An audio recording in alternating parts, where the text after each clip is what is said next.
Is weird, odd, strange, or just plain bizarre is really your cup of tea? Then, the Golden State Media Concepts Weird News Podcast will give you that fix. Can't believe it? Well, listen for yourself as we deliver the strangest news you definitely won't find on CNN or Fox. It's the Golden State Media Concepts Weird News Podcast.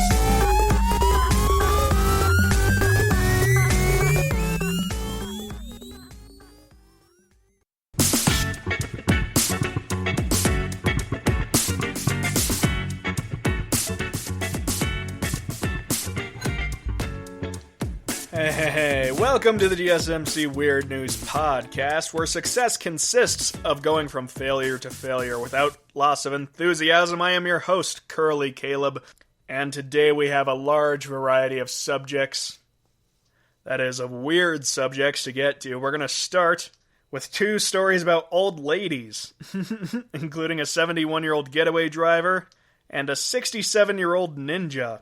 Beautiful. Then we'll get to the crime stories in which a man throws his Bible at a cop.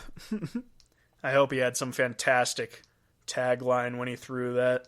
I don't know, we'll get there when we get there. Then we have some horrific stories about the world of art, which includes a movie about paint drying, which is just a still shot of paint drying for 600 minutes.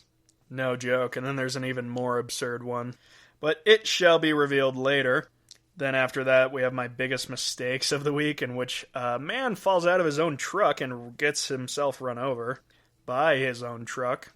And also an Excel spreadsheet error, which is being blamed for the 16,000 missing coronavirus cases in the United Kingdom. Then if we have time, we'll get to my dumbest stories. Hopefully we won't. And then we're going to wrap up in the 4th segment with my top 10 bizarre medieval medical practices, which will be fantastically disgusting.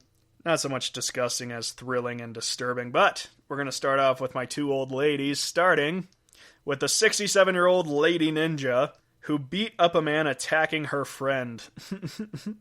The woman says, quote, "I am the master of assassination." This occurred in California, where this 67 years young woman found that her martial arts skills were not quite what they once were, but still effective enough for her to keep the nickname Lady Ninja. According to authorities, a man learned this painful lesson after he began shoving around the 82-year-old friend of the ninja near her apartment building. The 67-year-old was said to have jumped into the fray and with a quick, swift finger-bending maneuver, as well as a couple solid elbow smashes to the man's sternum, ended the violence quickly. That's the way to do it. Swift and effective. Police are said to have arrived to find the man on the floor with one of the woman's knees on his neck and the other on his chest, which frankly doesn't seem that advantageous to put both of your knees on the unstable person, but whatever. I mean, it worked. The woman who is called Lady Ninja has been a black belt in jiu-jitsu, which is, of course, one of the most effective fighting styles one can master. She said that she was on her 3rd floor apartment Monday when she heard screams coming from the neighbor's unit and went to investigate. It was there that she found a man attacking her 82-year-old friend, and that's when she decided to step in. Only 4'10" and 100 pounds, she did not hesitate to mix it up with a younger 5'9", 170-pound male assailant. Quote, "I had to bend his fingers back to get him off of her.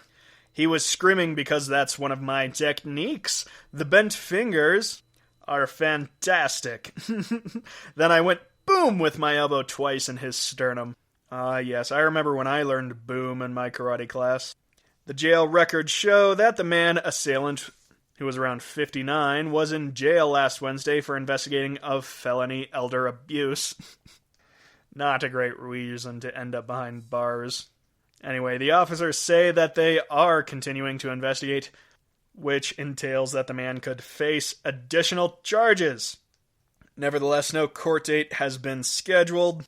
Who cares? Shortly after the attack, the ninja, who once lived in the same apartment building as her friend, showed up at the place appearing intoxicated and saying he would do anything to find his girlfriend.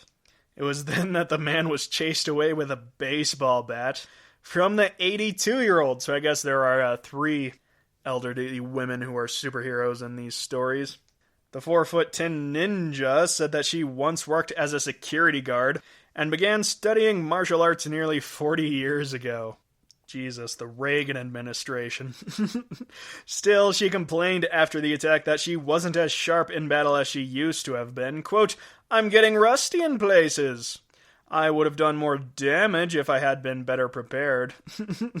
She went on to say, quote, "I would not think a little lady would have the power to do this." Thanks for proving us all wrong, though, Ninja. The police came out with their impressed statements as well, although they went on to warn that in many instances, it's much safer to call the police rather than fight assailants on your own. Quote, "But in this case it worked out, and she saved her friend's life.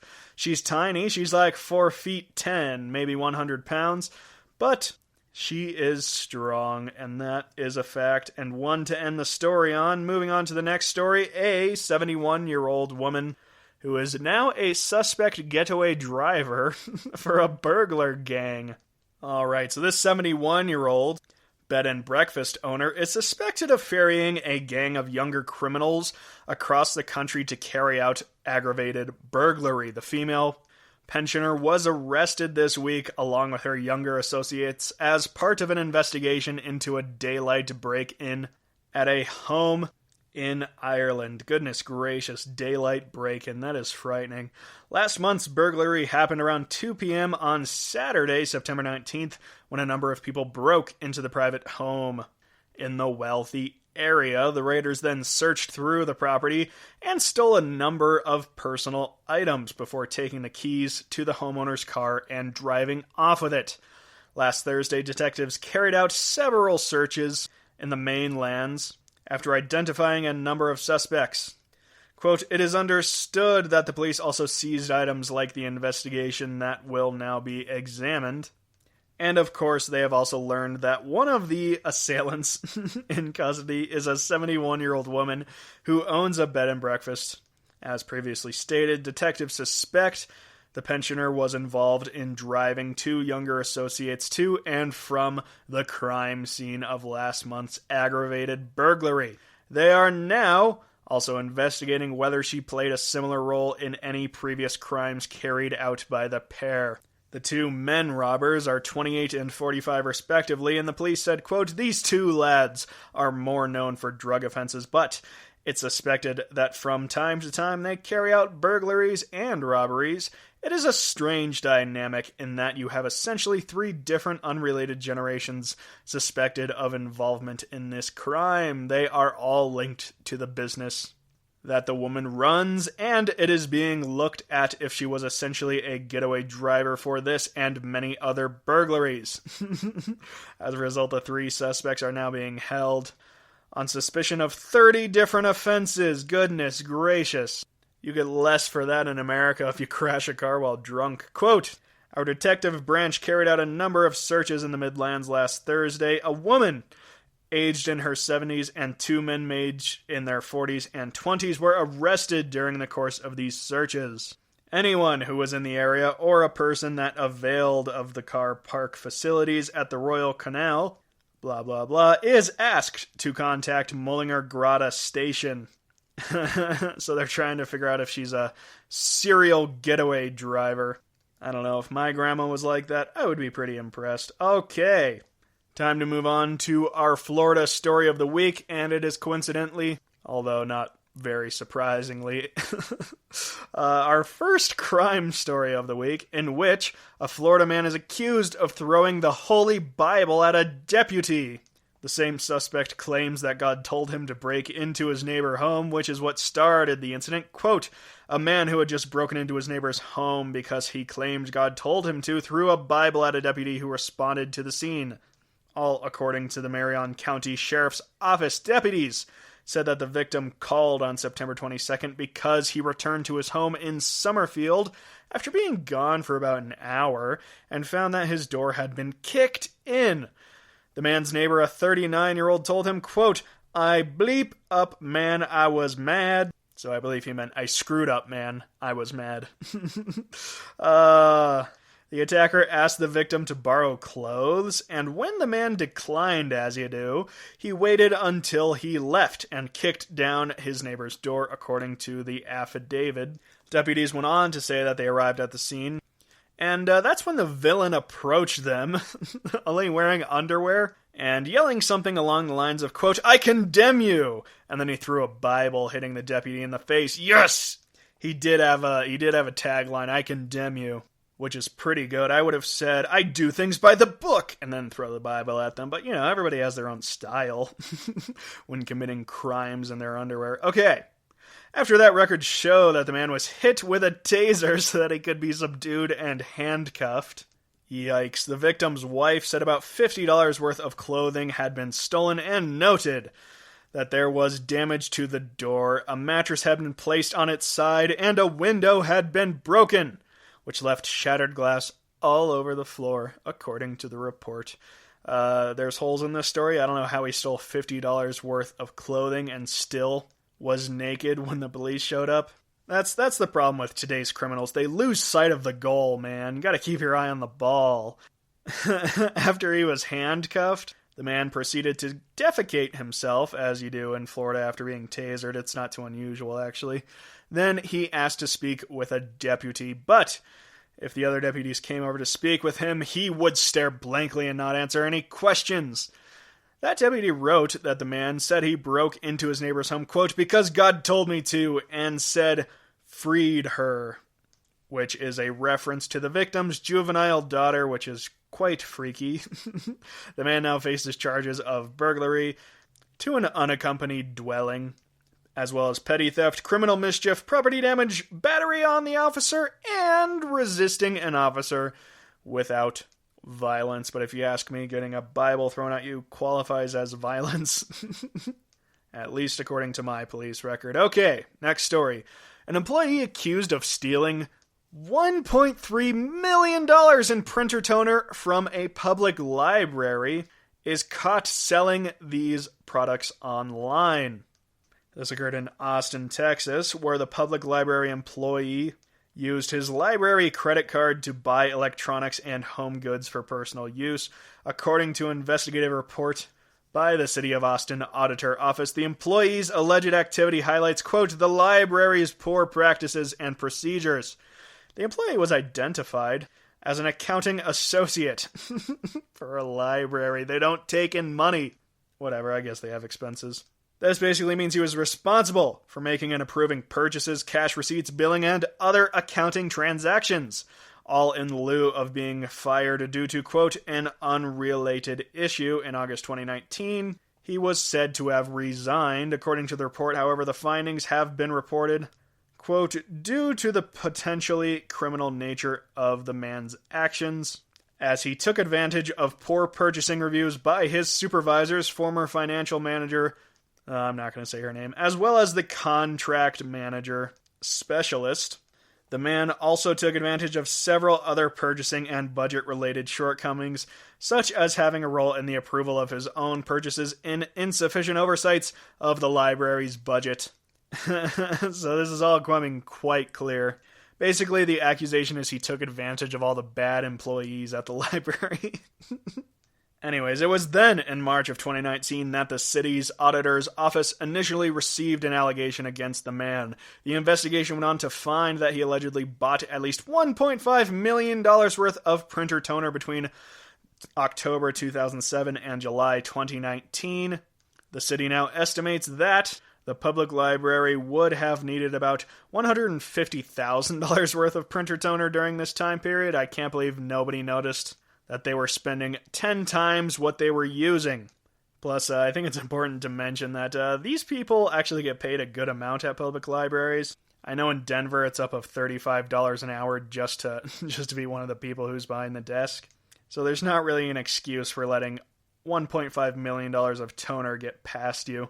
Investigators reached out to the toner reseller, who the man was allegedly selling to, but they could not determine how much he profited from the sales because they could not provide payment records. According to the report, the man's strategy was to arrive at work 30 minutes before he was allowed to. Such odd practices in these public libraries. His supervisor instructed him not to arrive at work earlier due to insufficient supervision during the early hours. You don't want those accountants getting out of hand. The auditor's office showed a screenshot of security camera footage, which shows the man taking printer toner from his office to the parking garage where his car was parked. He is also accused of using the Austin Public Library credit card to buy $15,000 worth of electronics, including video games, virtual reality headsets, and robotic vacuums. Quote, between February 2017 and July 2019, the man used city credit cards to buy over $140,000 worth of items from these two retailers. Despite the suspicions and the nature of many of these purchases, we were not able to determine a precise total of how much was stolen. This was due to poor inventory practices at the Austin Public Library and inadequate purchasing records. Once again, it seems like they are blaming the incompetence on their employees, which actually seems pretty fair in this case. But in response, Austin Public Library said in a statement, quote, we have updated our purchasing operations and strengthened internal controls to eliminate opportunities for fraud and waste. For example, we've reduced the number of employees who have access to city card records, eliminated the use of store-specific credit cards for office supplies, limited the use of third-party payment platforms, strengthened monitoring, and provided extra training to all staff with budget authority and purchasing responsibility. Oh, that's good. They put them through a class which told them not to steal $1.5 million worth of taxpayer dollars. Fantastic. That'll learn them.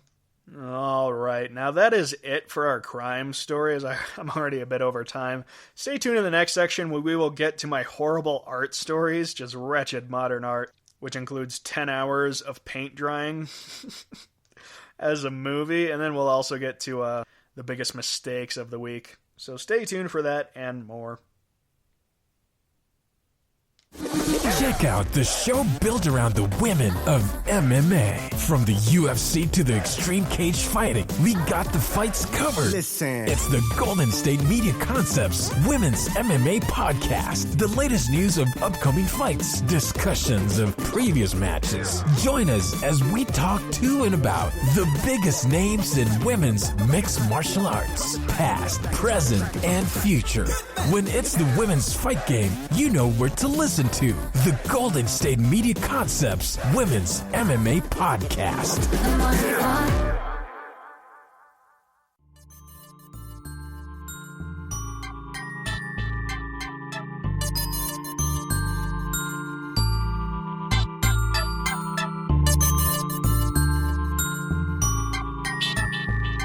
Welcome back to the GSMC Weird News Podcast, where we learn that even fools are sometimes right.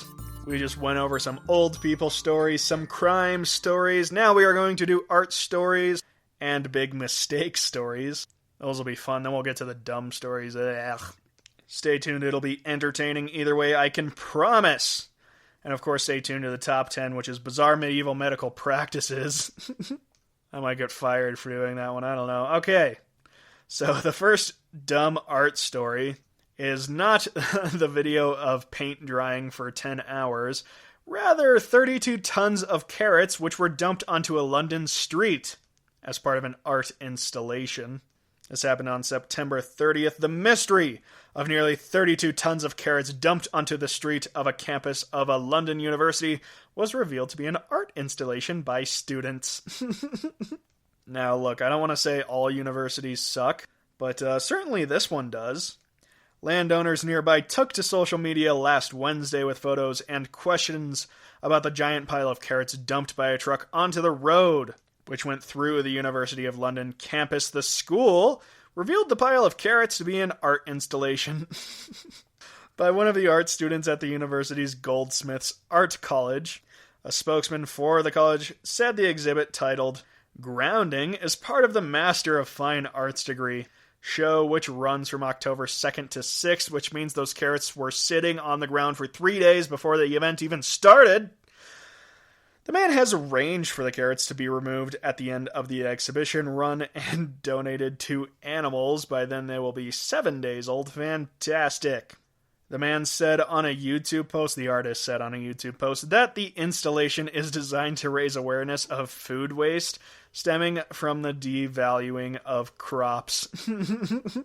So in order to prove food waste, he wasted a bunch of food and claimed that the problem was that food is too cheap. So food companies, if you want to make a difference, double the price of all your food. It won't be as wasted. Okay, next stupid art thing. The BBFC, which is the British Board of Film Classifications, I think? Anyway, the BBFC rates paint drying for 607 minutes as a film. U, which is short for Universal, it's their version of G, which is said to have been created as part of a protest of its practices by the British filmmaker Charlie Lynn. Lynn first established a Kickstarter to found a submission of a film entitled Paint Drying to the Board of Classification, one which would consist of a single unedited shot of white paint. It's not even a color. White paint drying on a brick wall. The money raised would then be used to pay for the BBFC's imposed tariffs on having work certified, with Lynn believing that it unfairly burdens independent filmmakers who must fork out an average of $1,000 per submission. He asked for money to make a boring movie to prove that he shouldn't need money to make a movie. Absolutely beautiful. Having declared every donation would further contribute to the film's runtime, due to the fact that tariffs are calculated by a per-minute fee.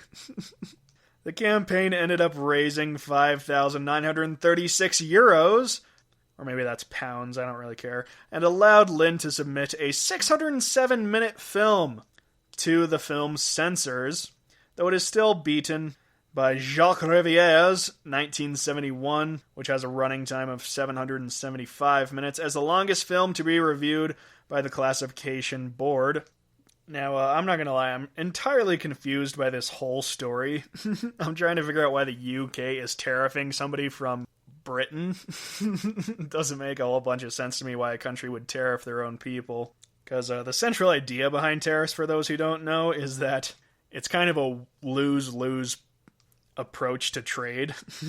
Usually just put in place to kind of ruin another country's economy, or at least hurt it so that they change their policies. So it's lose-lose when you do it with another country, which doesn't make sense to me. But when you do a lose-lose economic enforcement on your own country, doesn't seem like a great strategy. I don't know, maybe I'm wrong. Why don't you leave a comment in below telling me how wrong I am. The BBFC recently came under fire for awarding The Diary of a Teenage Girl, a film depicting a young girl's erotic awakening, an 18 certificate, which means you have to be 18 or older to watch it, with many believing that the rating unfairly punished feminine sexuality. The implication being that The Diary of a Teenage Boy would have been rated PG-13.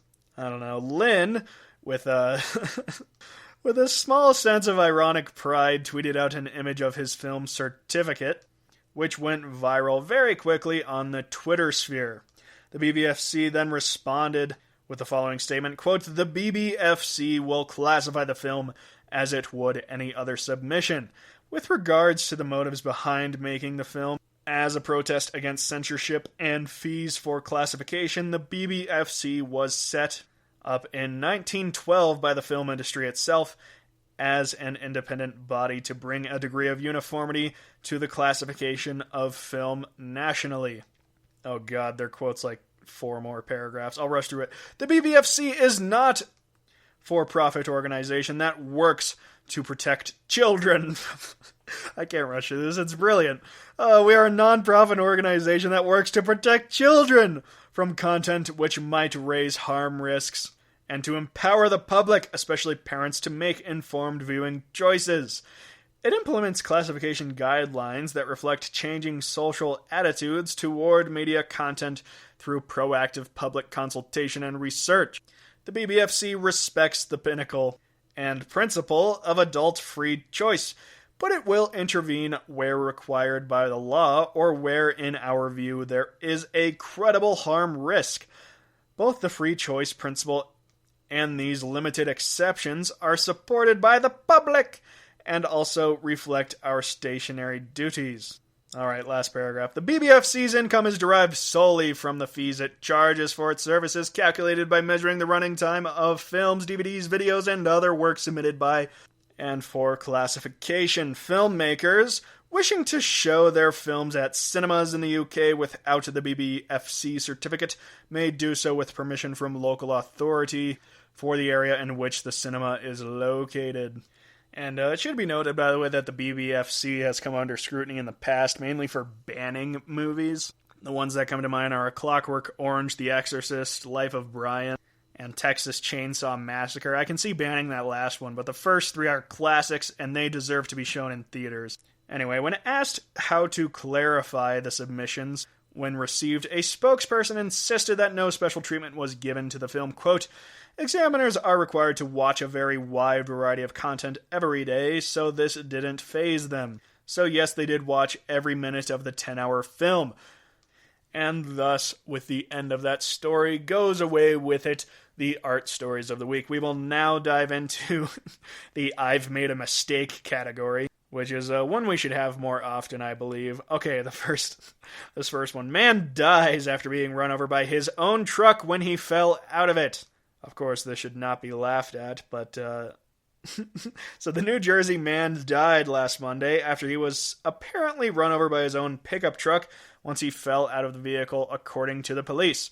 Police responded to the shopping center. It happened at a shopping center at noon, where they found the 67-year-old in the parking lot next to his Ford F-150. He was pronounced dead at the scene. Most apparently, the man opened the driver's side door of his truck for an unknown reason, fell out of the vehicle, and was run over. A female passenger with the man was questioned and released afterwards, providing information that was confirmed through video surveillance from the area. And the incident remains under investigation, and anyone with information is asked to contact the police. Wow, that's the end of the story. That was really quick. Okay. Next, I've Made a Mistake story. Madonna. I typically don't like celebrity gossip stories, but I like this one. Madonna, quote, refused to work with David Guetta after he revealed his star sign. So David Guetta, who I don't know, is probably a singer or something. I might not even be pronouncing that correctly, so go ahead and make fun of me as much as you want in the comments. Has claimed that Madonna refused to work with him after he revealed his star sign to the pop sensation. The DJ and producer told local news media that Madonna had been keen to work with the man after he won a Grammy in 2011 for his remix of her song Revolver. Reflecting on a subsequent meeting between the pair, he said, quote, she tells me that she loves this remix and that she suggests that I produce her next album. I arrive for lunch, we talk about everything, the music, what she wants to do with the album. Super nice. It's just her and me. Very relaxed, very cool. We have lunch. It's happening.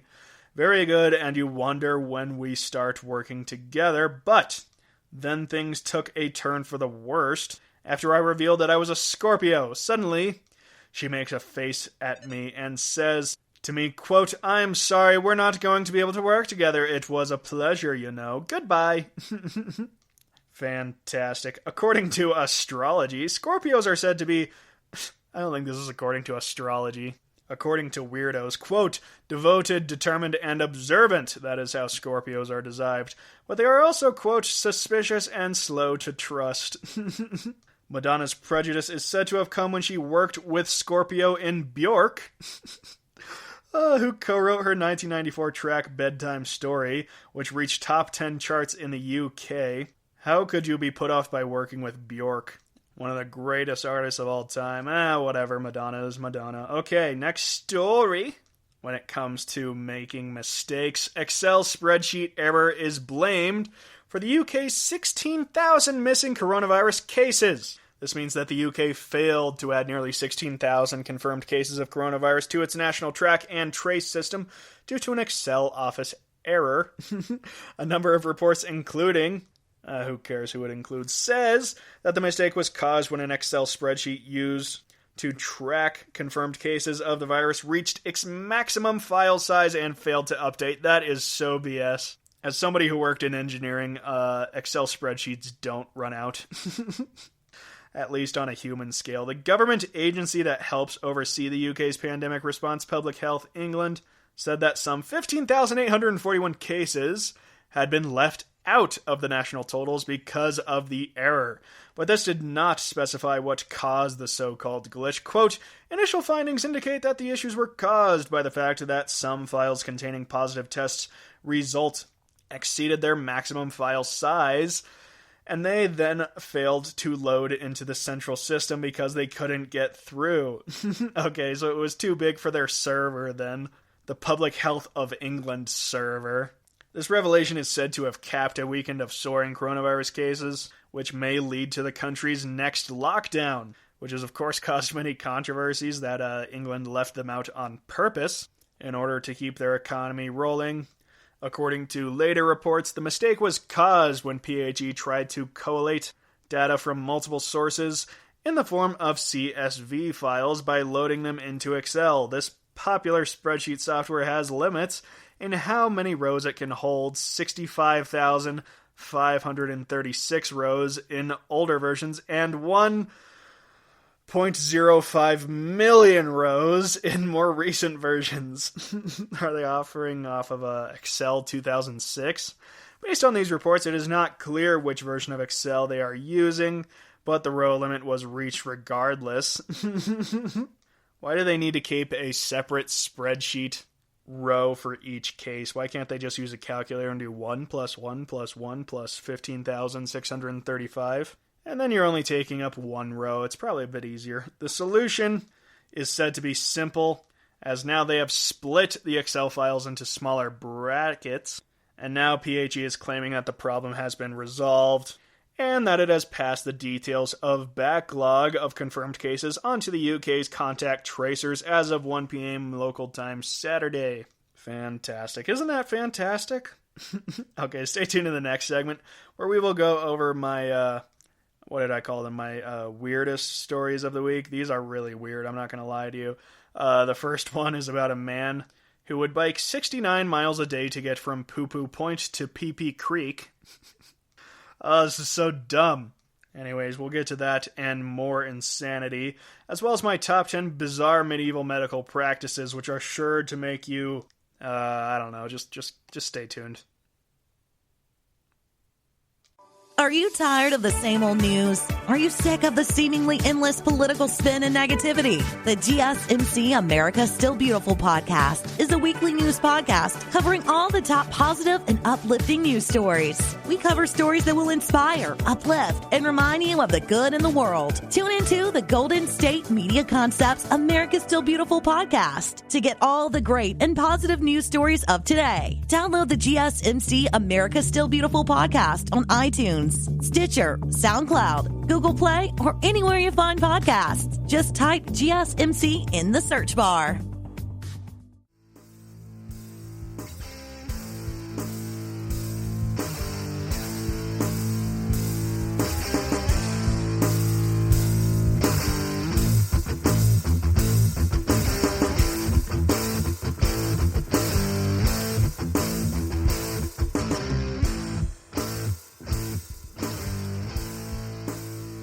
Welcome back to the GSMC Weird News Podcast, where all I have to offer is blood, toil, tears, and sweat. We're going to go right into the weirdest stories of the week. Starting off with the kids song, Baby Shark, which is being used to bully jail inmates. So if you guys don't know the song Baby Shark, do not look it up and go ahead and thank me. It'll be stuck in your head for years. Just absolutely wretched. 2 former detention officers and their supervisor were charged last Monday after an investigation found inmates in Oklahoma County Jail were forced to listen to the popular children's song Baby Shark on loop at loud volumes for extended periods of time. Yeah, that's pretty miserable. At least 4 inmates were subjected to the, quote, inhuman discipline in an attorney's visitation room of the jails last November and December, according to the charge. The inmates were forced to stand the entire time, hands cuffed behind them and secured to the wall. That is miserable. District Attorney, who cares what his name is, charged them both with a misdemeanor. These are the officers that forced the people to listen to the song. Charged them with a misdemeanor counts of cruelty to a prisoner and conspiracy. They were charged for conspiracy by making inmates listen to the Baby Shark song. Quote, it was unfortunate that I could not find a felony statute to fit this scenario. I would have preferred filing a felony on this behavior. So, yeah, people are pretty upset about it. The sheriff said last Monday that the people running the jail were suspected from any form of torture. Okay, I think that's taking it a bit too far. They have been suspended without being allowed contact with inmates. Quote, as soon as I heard about it, I enforced it. That's what the sheriff said. He also said that they resigned during the internal investigation. And the lieutenant retired. Quote, we don't tolerate it. We always did an excellent job policing ourselves. One of the torturers running the jail said, quote, systematically we worked together and used the attorney booth as a means to discipline inmates and teach them a lesson because they felt that disciplinary action within the detention center was not working in correcting the behavior of the inmates. He also confirmed that he used the booth as a means of punishment. Quote, the playing of the music was said to be a joke between me and my fellow lieutenants. The man who investigated the case said that the music put, quote, undue emotional stress on the inmates who were most likely already suffering from physical stressors. Because the last thing we want is for federal prisoners to be stressed. Anyways, the investigator learned of the mistreatment all the way back in November 23rd, but, quote, took no immediate action to either aid, whether this involved the victim or discipline of the officers. Quote, this appeared to have led to the officers continuing to mistreat inmates. The investigator used video surveillance recordings to identify the suspicious incidents. Some inmates were in the room as long as 2 hours listening to the song on repeat. Good God, that is torture. That is not okay. Quote, additional incidents were brought to light following the staff interviews, but they were unable to be substantiated with video evidence and victims to support the claims. Absolutely fabulous. Okay, next story. This is the one I was so excited about. Sorry, we're running out of stories. One brave hero biked 69 miles a day to get from Poo Poo Point to Pee Pee Creek. And don't worry, this is a short one. So this obviously went viral on Twitter, as everything does these days. At Ruby Drummer decided to undertake a perilous journey last summer, traveling 69 miles a day for 36 days straight in order to reach Pee Pee Creek in Washington State from Poo Poo Point in Ohio. So Poo Poo Point is a summit on West Tiger Mountain in Washington that got its name from the steam whistle sounds back when it was a logging area. So the train would go by and they thought it sounded like poo poo. What a bunch of dopes. Pee Pee Creek, on the other hand, is in Ohio and was named after an American settler who carved his initials P in a tree. There's no way that's true. The area was said to have later been attacked by Native Americans in an attempt to reclaim it from squatters. They attempted to reconquer Pee Pee Creek from squatters. That's why I really didn't want to do this segment. It would reveal how childish my sense of humor is. The brave biker was said to have underwent his trek in order to raise awareness of the Yemen Foundation and the ongoing conflict there. So if you support the people of Yemen, insert pee and poop joke here. Okay, next story. Boy, could she run. Prisoner airport leads effort to find Spanish Podenco. So yeah, if you couldn't tell, we've really run out of all the stories we have. But as with everything, I will make fun of it to the point where it is somewhat entertaining. Adopting a rescue dog from Spain comes with its fair share of complications. But with the adventure of Crystal, the white Spanish Podenco, this is a story of her foster handlers that they will never forget. Good God, that was the most wretched opening to any story I've ever heard. For those who don't know, a Podenco is just a kind of dog, kind of a houndish dog. Anyways, this dog made a run for it when its plane landed, which ended up forcing one of the busiest airports in North America to suspend arrivals and departures. Why wasn't that the story?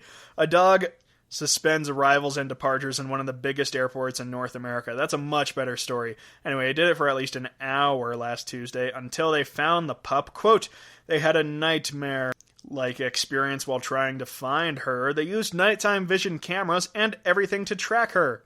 Just run her over. It's a plane. It'll be quick and painless.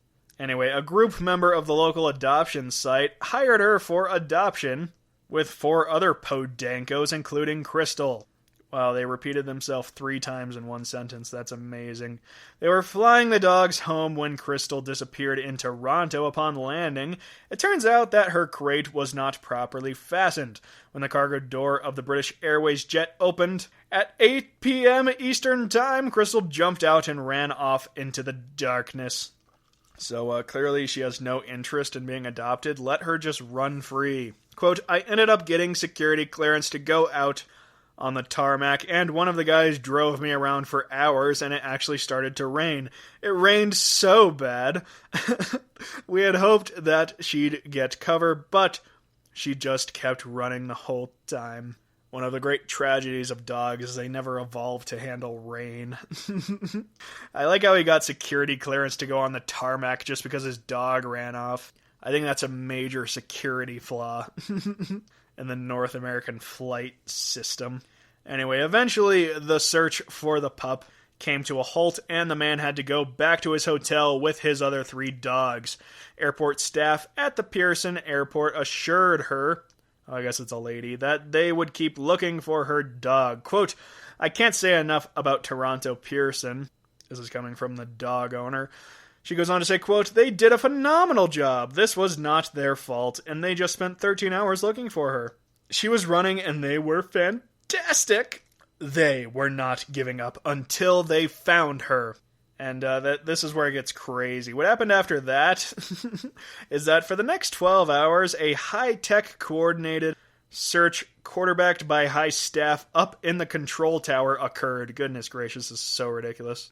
An aviation safety officer within the airport was said to be the man on the ground in search of the pup. So you stalled arrivals and departures on the whole airport for an hour, and then designated your safety officer to look for this stupid dog. These people clearly have no regard for safety. Apparently he said, well, the control tower diverted at least 1 aircraft away from the affected runway. Security operations tracked Crystal using security and thermal cameras. With so much tech involved, the airport knew they would find the dog. In fact, they said that if Crystal was going to get lost anywhere along her international journey, she is lucky that it was within the fenced-in confines of the airport. No, she's not. She wanted to be free, you dope. Sorry, I clearly have animosity towards this story in general. Early last Tuesday morning, the infrared thermal cameras got a lock on her. Catching her was a different story, however. Quote, there were times where it just looked like a white blur running down the taxiway. Later that day, the airport's wildlife team, Falcon Environmental Services, joined the effort. Falconer Keith Everett uses birds of prey to scare away nuisance birds from the runways. Some days it is said that wildlife can be difficult to deal with around the airport. Other times, like last Tuesday, there are domestic dogs to track down. He dove his truck up and down the runway, trying and failing to lure Crystal closer. Quote, boy, could she run. He went on to say the main thing was keeping her away from any part of the active runway and just kind of pacing ourselves, just slowly getting closer and closer. And finally, Crystal tired herself out. Quote, she was just so tired at this point after all this time that she just crawled underneath the truck and laid down. One fella got under the truck with her and managed to get a collar around her neck. But he did not rush her. Instead, he gave her treats, spoke to her, and tried to gain her trust. Throughout it all, we kept Crystal's new owners up to speed on their pup's adventure. Quote, we were concerned that something could happen not only to Crystal, but to the other people there. It was an unexpected but rowdy day on the job. You never start a shift thinking you are going to be chasing a dog down a runway, but overall I'm glad it ended the way it did. There's nothing like being able to reunite an animal with its owner. And then the owner of the dogs had to say, quote, just a huge sense of relief and just happy to get her back. She's a lovely little dog, just a really gentle soul. Well, isn't that fabulous? I'm so happy for you. Good God, I'm cynical today. Okay, we have time for one more bad story. So, Rick Moranis was randomly punched in the head by a man in New York City. Not gonna lie, if I saw Rick Moranis walking down a street in my neighborhood, I would have mixed emotions. I wouldn't know whether I should hug him forcibly or punch him in the face. Say what you will about the man, he was just a joy to watch on screen, and then he disappeared, which is so sad. Anyway, according to CNN, who we promised we would never take stories from, according to CNN, actor Rick Moranis, known for Ghostbusters and Honey, I Shrunk the Kids, was randomly attacked by a stranger last Thursday while walking in New York City's Upper West Side. The attack occurred in broad daylight just before 7:30 on the AM in Central Park West, near the 70th Street. Who cares?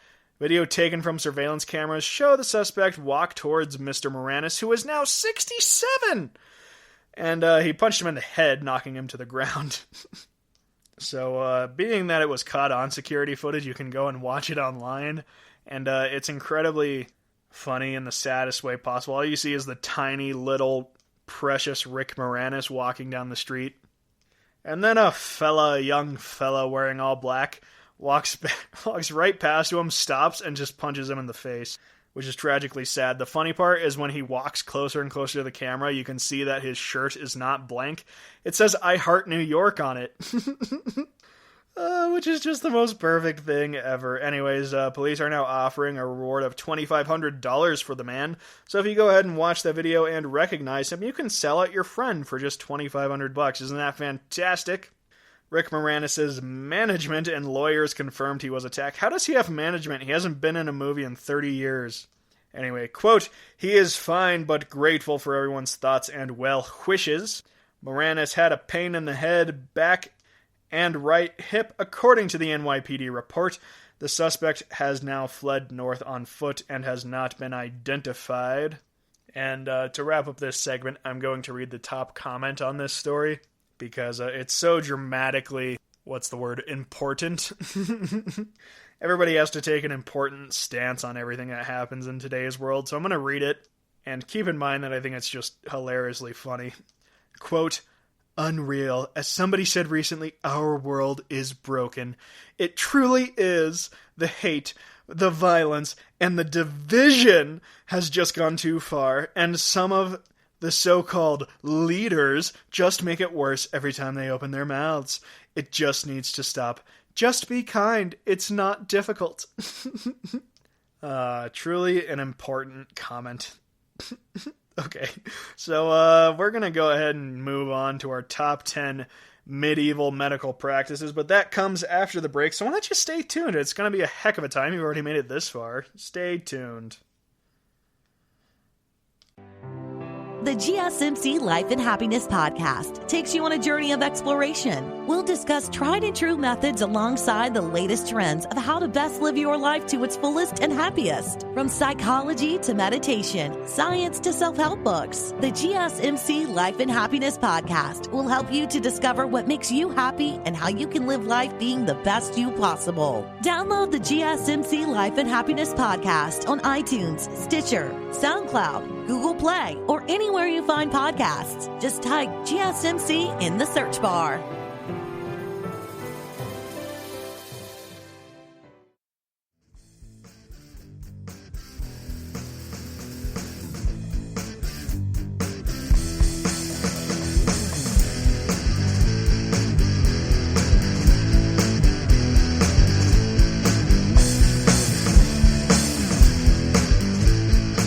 welcome back to the GSMC Weird News Podcast, where diplomacy is the art of telling people to go to hell in such a way that they ask for directions.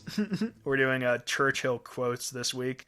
Love him or hate him, he was definitely a quote master, and I'm sure he will be returning on this program, perhaps with a top 10 list of his own, but not today. Today we're doing the top 10 bizarre medieval medical practices, and I'm gonna warn you now, this involves bizarre medieval medical practices. This is not going to be peaceful. Because, of course, in medieval times, things were a lot more dangerous and stranger. That becomes more and more apparent as we go down the list. So, this is your last warning. If you're a bit squeamish, this might not be the top 10 for you. Alright, number 10, boar bile enemas. So, enemas in medieval times, or enemas, however you want to say it, in medieval times, were performed by devices called clysters. A clyster, for those who don't know, was a long metal tube with a cup on the end of it. The tube would be entered into the filthiest downright sphincter on the body, and a medical fluid would be poured into the cup. The fluid would then be introduced into the colon by a series of pumping actions. So basically it's a syringe or a bike pump that is designed for an ungodly cause. Although warm, soapy water is often used for enemas today, things were a little more earthly back then. One of the most common fluids finding its way into the clyster was a concoction of boar's bile, but apparently it was more than effective. Even kings high up on the clyster, including King Louis the XIV, 14th, of France, is said to have had over 2,000 enemas during his reign. Okay. If you have 2,000 enemas, it's okay, dude. Just come out and be happy. You're the king. I know it wasn't cool at the time, but if anybody's going to inspire change, it's you. Okay, enough of my subtext. Anyways, it said that when it came to King Louis XIV, some of these enemas were administered while he sat on the throne. That cannot be possibly true, especially if it involved boar bile. Now, for some reason, there's a lot of speculation that this is not a true fact at all. Many people think that it was created in order to make King Louis XIV look like a fool, but in fact, he was one of the most revered people in all of ancient history. See, now that I'm talking about history, I'm all excited again. His reign was actually about 72 years, which is the longest recorded of any monarch in sovereign country in European history. And he was so positively accepted by the public that he is known as Louis the Great, or even the Sun King. So, yeah, the chances that these stories are made up to disparage him is not likely, because people actually liked him. Okay, number 9... eye surgery with a needle. So this one was originally a contender for number 1, but the fact that it's been used so much in movies by this point, movies, video games, all sorts of media, because it's such an easy way to make people feel squeamish. Basically, during the Middle Ages, contact surgery would be performed, but they did it with a thick needle. The procedure involved pushing the corona, or the cornea, whatever it's called, to the back of the eye. Of course, eye surgery changed rapidly once Islamic medicine began to influence European practices. I like how that sentence starts with, of course, because there's not a single person on the planet who knew that. Rather than a needle, a metal hypodermic syringe was inserted through the sclera, which is the white part of the eye, and then used to extract cataracts via suction. Nice. Okay, number 8. Urine being used for an antiseptic. I'm going to rush through this one because it's gross. Though it may not have been used commonly, there is much evidence to suggest that urine was occasionally purposed as an antiseptic in the medieval era. Henry VIII's surgeon recommended that all battle wounds should be washed in urine. In 1666, the physician George Thompson recommended urine to be used on patients with the plague, and there was even a bottled version called, quote, essence of urine. This isn't quite as insane as it seems, however. Urine is actually a sterile process when it leaves the body and may have been a healthier alternative to most water. And many people forget that water back then came with no guarantee of cleanliness. I think I've mentioned this several times on this podcast just because I love this fact. That's one of the reasons why beer and tea were invented. Because they required the boiling and distillation of water, which actually cleansed it of all the disease which was in it before the Industrial Revolution. So, yeah, that's why beer was invented, because water was so god-dang dirty. Okay, number 7. Poisonous anesthetics. So, of course, in the medieval times, anesthetics were far from established science, especially when compared to today. In fact, general anesthesia is only about 150 years old. Before these advances, a rather crude brew of herbs mixed with wine was used to sedate the patient instead. That would probably work on me, so long as the wine was apothic red and the herbs were on garlic bread. That rhymed. I'm a poet, and I didn't even know that I was. The most common of these herbal anesthetics was known as dwale. Dwale. There were numerous ingredients in dwale, from the innocuous such as lettuce and vinegar. But this also came up to the deadly subjects such as hemlock and opium, which, believe it or not, are not healthy for you. Much like modern knockout drugs, mixing these ingredients incorrectly would result in the patient's death. But mixing hemlock and opium correctly probably also ended in patient's death, to be fair. Okay, what are we on? Number 6, hot iron for hemorrhoids. We'll rush through this one too, because it's gross. It was once believed that a person did not, or rather, if a person did not pray to Saint Fiacre, the protector against hemorrhoids, they would suffer from, you guessed it, hemorrhoids. If you were not one of those unlucky fellows, you'd be sent off to the monks, who would put a red-hot iron up your box. Nasty, but the less painful alternative was equally less effective. They would send you to go and sit on St. Fiacre's famous rock, the spot where the 7th century Irish monk was miraculously cured of his hemorrhoids. It was for this reason that throughout the Middle Ages, hemorrhoids were called, quote, St. Frake's illness, which is just unfortunate for St. Frake's. By the 12th century, things had changed, however. Jewish physician Moses Maimonides wrote a 7-chapter treatise on hemorrhoids, calling it into question whether the contemporary state of treatment was valid. He prescribed a far simpler method: a good soak in a bath. That man is a national hero. Number 5. The deadly surgeries. Despite what blockbuster movies may have taught you, going under the knife without any anesthetic was not as common in medieval periods as some people might claim.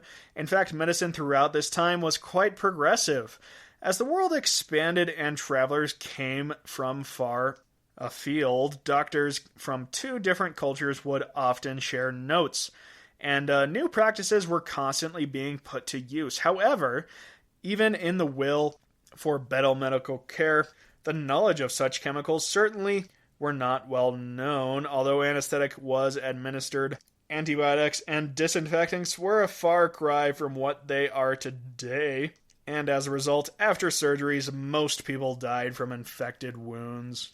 That does not sound like a fun way to go. Number 4, bloodletting. I would have put this higher on the list, but it's so goddamn popular that I despise the nature of its success because I'm a nihilist.